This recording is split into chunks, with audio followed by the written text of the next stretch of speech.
اسلام پاکیزگی کا دین ہے، اسلام طہارت کا دین ہے۔ اسلام اپنے ماننے والوں کو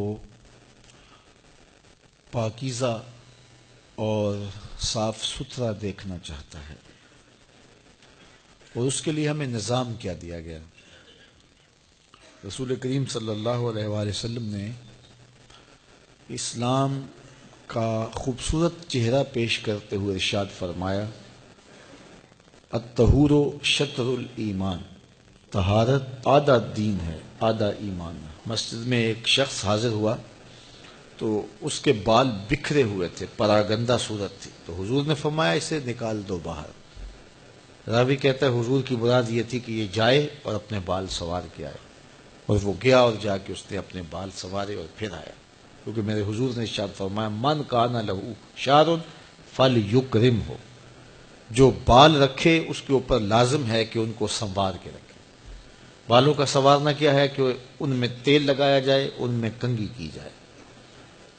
تو کنگھی کرنے سے جو ہے وہ بال الگ الگ ہوتے ہیں تو ان کی حالت خراب نہیں ہوتی۔ بعض کا کنگھی نہ کریں تو بال جڑ جاتے ہیں، تو جڑ جانے سے ایک تو ان کے اندر تعفن پیدا ہو جاتا ہے، اور دوسرا یہ ہوتا ہے کہ آپ جب غسل کرتے ہیں تو ان کے اندر تک پانی نہیں پہنچتا، تو آپ غسل جنابت سے پاک ہی نہیں ہوتے ہیں۔ یہ بعض لوگ بڑی بڑی لمبی لٹیں رکھی ہوتی ہیں اور وہ کمر تک گر رہی ہوتی ہیں اور جڑے ہوئے بال ہوتے ہیں، لوگ کہتے ہیں یہ پہنچا ہوا ہے۔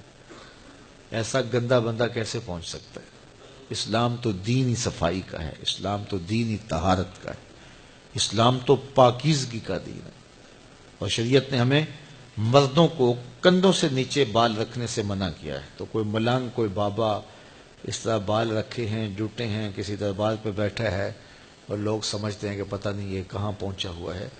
جس کے بالوں کی منڈیاں بنی ہیں اس کا تو غسل واجب بھی نہیں ہوتا۔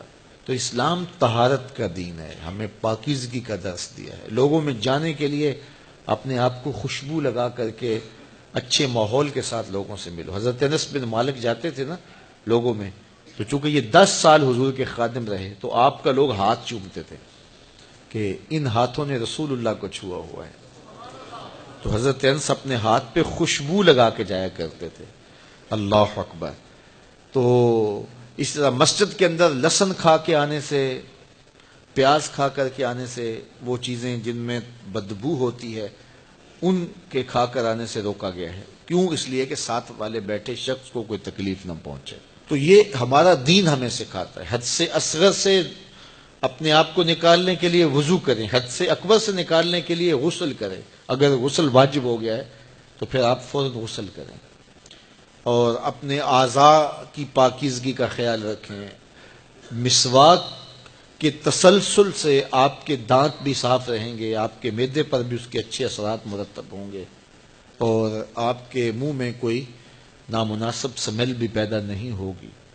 اللہ اکبر۔ قرآن پڑھتے ہو تو پاکیزہ منہ سے پڑھو، رب کے حضور حاضر ہوتے ہو تو پاکیزہ ابدان کے ساتھ حاضر ہو۔ اسی طرح ہمیں اپنے لباس کو پاک کرنے کی تلقین کی۔ لباس پرانا بھی ہو لیکن ستھرا ہو، اور اگر آپ کو اللہ تعالیٰ نے گنجائش دی ہے تو اچھا لباس پہنیے، اپنی اولاد کو اچھے لباس پہنائیے، لیکن اس کی پاکیزگی کا اہتمام ضرور کیجیے گا۔